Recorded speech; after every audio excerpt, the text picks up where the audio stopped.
Alright, what's going on, guys? Trev back again, here to bring you another video. This one's going to be doing a character spotlight type of video. Let's give our sort of final thoughts on Carl Grimes.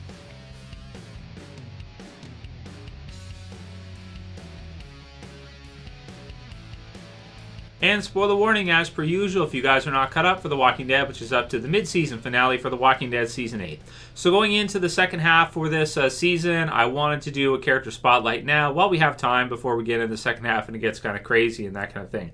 So I usually do these after each character. I wait a little bit so as to not spoil things, but pretty much at this point, anybody who cares about Walking Dead already knows that Carl has been killed off at this point, or at least bitten and will die in the second half. Probably the first episode or episode 9, maybe episode 10, but he's a goner either way. We know his time in the series is coming to an end, and Chandler Riggs most likely will never return for Walking Dead after this season. I mean, we may see like some kind of Abraham-esque hallucination sequence or ghost sequence for Rick and for some of the others, maybe even for Enid, but she's not that important of a character to do one for her.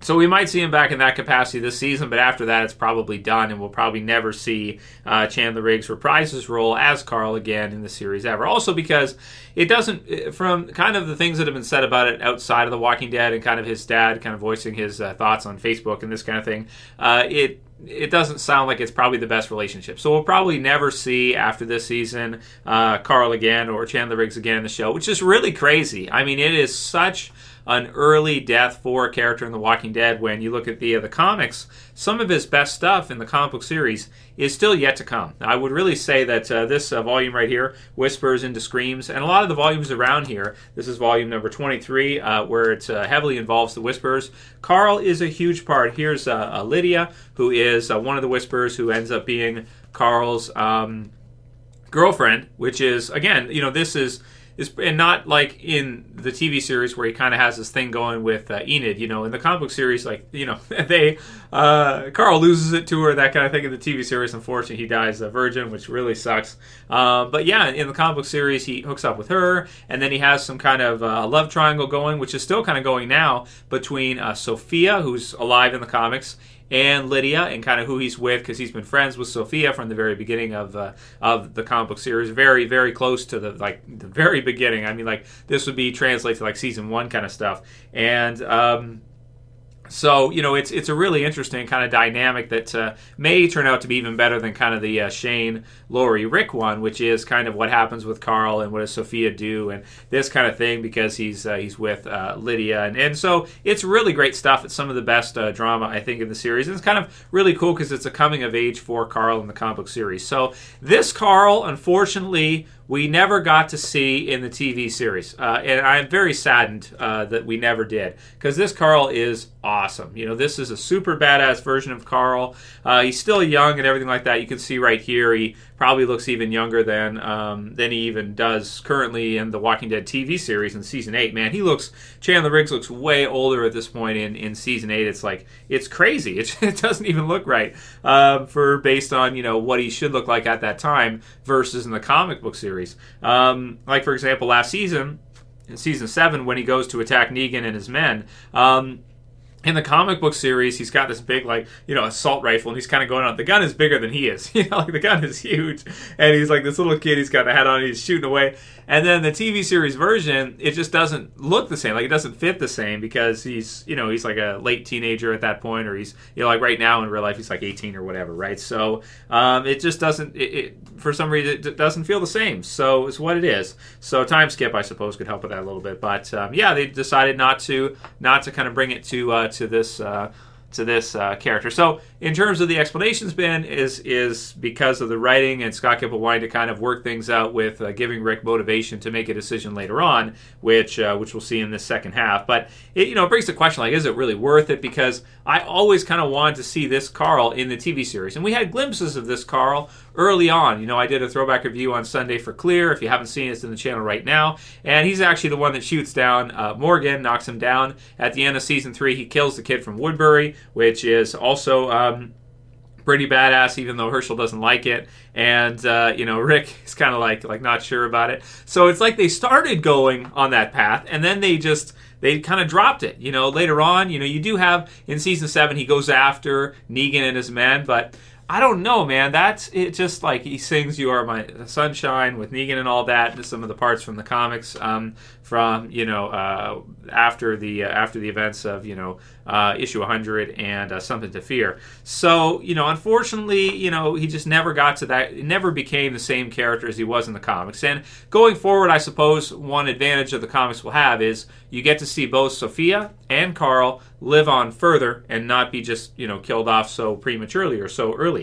So to focus on Chandler Riggs' version of Carl in the TV series alone, I really, I liked to see Carl's time in the TV series. I was always kind of disappointed that they never went to that kind of crazy, all-out, nuts route that they went in the comics. And I don't know if maybe they were worried that Chandler Riggs, his acting, maybe he wouldn't be able to pull off kind of the crazy, deranged Carl that we see in the comics, and maybe if it just doesn't feel right or something. I'm not sure what the motivations were 100%. You guys can weigh in the comments below. We've speculated on it. We've talked about possibility of ratings and other things like this, story and everything. Maybe contracts might have had something to do with it. Who knows? I mean, there's a lot of possibilities here. Maybe them getting tired of working around his schedule with having other stuff to do, like school and maybe college, things like this. I just don't know, man. It's really crazy, and it's just kind of really tough to try to understand why they would kill him off so early and not go into all these awesome parts later on. So he never quite became sort of that badass. He had some moments like the season 3 I talked about. There's other times as well too when he's kind of being a badass. But it just, it just never quite got there. And then this season, for example, they've taken him back the other way. Last season, he goes and attacks Negan.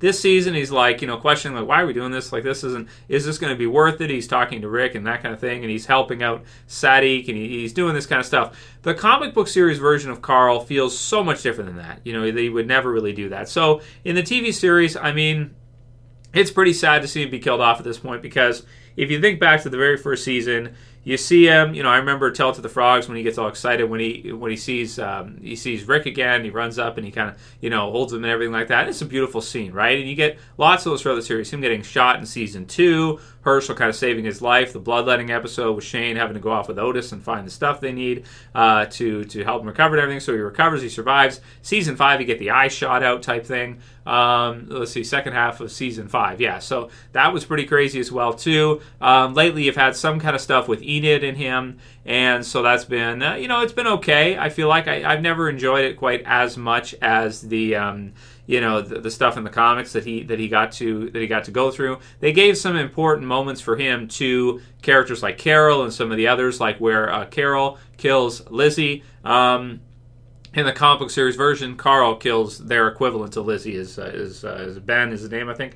He's a male, and they switched the gender. They did the same thing with Deanna from Douglas in the comics. So it's kind of sad, man. It's really sad that he just never reached his full potential for me as a character. He kind of was similar to Tyrese in a lot of ways, where Chad Coleman kind of influenced what they did with Tyrese, and for him to kind of be kind of a good guy and not want to kill Martin or to do things like that. Carl was kind of the same this season, right, where he tries to kind of talk Rick out of this whole thing, and it's like, I mean, I guess, at that age for sure, role confusion, they try different things, and that's normal for a teenager to try different things and see, but some people don't like it, some people think it's, contrived, they don't see it as like, because his character he changed a lot throughout, right? So sometimes he had these super badass moments, other times it seemed like he wants to help people that, like Sadiq, that really maybe he shouldn't do, or really it makes no sense because they're at war at that time, and that's not really a priority at that time. So it's pretty crazy, man, to see them do this in the TV series version. But again, there's a lot of people. Like I thought Carl in the TV series was okay. I did like it, but I always wish we'd see a little bit more kind of that crazy come in there. It never quite did. Maybe it's because they couldn't picture Chandler Riggs doing it or something, or because he's a pretty clean-cut kid. He doesn't really look you know, he's not as scarred, he's not as messed up. You know, his life's probably been quite a bit better, you know, than Carl in the comic book series version. So it's kind of unfortunate that we didn't get to see him go on longer. We didn't get to see him try to do some more kind of parts like this. But maybe after season 7 or something, they decide like this just isn't working or something. I don't know, man. It's really hard to say, or the possibility of them wrapping up the series early, which is why they, you know, after a few seasons, which is why they're pulling out some pretty big deaths. You know, this is a big death, huge death, and you know, likely we might see some more too. So there's one of Carl right there, super angry. So I just can't picture, you know, seeing Chandler Riggs do this. I can't picture it. So I don't know. Maybe he kind of outgrew the part, or maybe he just you know, he developed a different way to where they felt like it didn't work for the part anymore or something. I just don't know. Or if it was just simply for the story, and you know, and really it was at no fault of his own or anything. So kind of unfortunate, but that's what it is. Those are kind of my thoughts on Carl as a character. Write down your comments below, guys. How do you feel about Carl? How do you feel about them killing him off? Is it the biggest death in the entire series? I almost want to say still, I don't think it is. I mean, I feel like the most impactful death to me was probably the Laurie death. The Shane death was pretty big too at that time because we weren't sure if they were going to keep him on or something. But for me, you know, Laurie death might go down as the all-time biggest Walking Dead, or most surprising at the time that they did it. You know, Andrea, something like, there's so many huge character deaths in the series that you know, for me it's not the biggest ever, but I can understand if some of you guys think like the Carl death is the biggest character death they've ever done, because it is, of course, Rick's son. So I'll wrap it up for this video today, guys. Let me know what you think. Write your comments below. How did you feel about the TV series version of Carl? Are you going to miss seeing him in the series, or do you just kind of not care? Personally, I'm going to miss him a little bit, but I just... The only thing I question is, like, if you kill off so many of those original Season 1 characters, and you kill off so many, who do you have left to really tell a great story with? You know, these new characters can come in, but at the same time, when they do, the audience doesn't feel connected to them the same way as they do to some of the cast that's been there for a really long time. So it's kind of sad, but yeah, you know, we'll see what happens and how it affects the show going forward in the second half, and then in the future as well too, and what they do about some of these big moments that they cannot translate to Carl anymore. They're going to have to give them to someone else, I would think. So that'll be it for today's video, guys. If you liked it, please thumb it up below, and for sure leave a comment. Let me know what you guys thought about Carl in the TV series version. And that's it for this one. So you guys can sue for another. As always, this is Trev, and I'm saying peace. Later, guys. See you soon. Just subscribe somehow.